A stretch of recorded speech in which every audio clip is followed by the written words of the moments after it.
what we're doing is having this event in Washington D.C.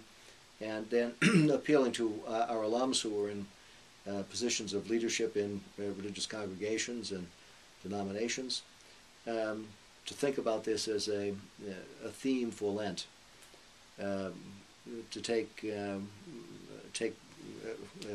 very seriously the injunctions you get in the Gospels, especially in Matthew 25, that one should feed the hungry and clothe the naked and the like. And when one does that to the least of these, our brethren are doing it to Christ.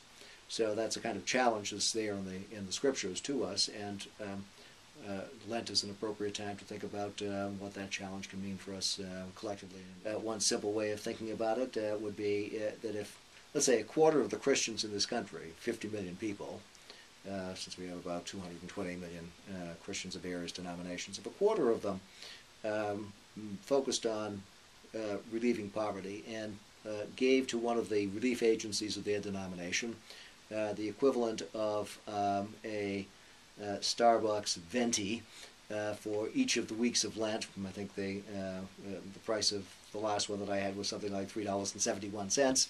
If one did that for each of the 6 weeks of Lent, then there'd be a fund of $1 billion that would be available for poverty relief. But there are all sorts of other things that's a very simple and concrete way of focusing it.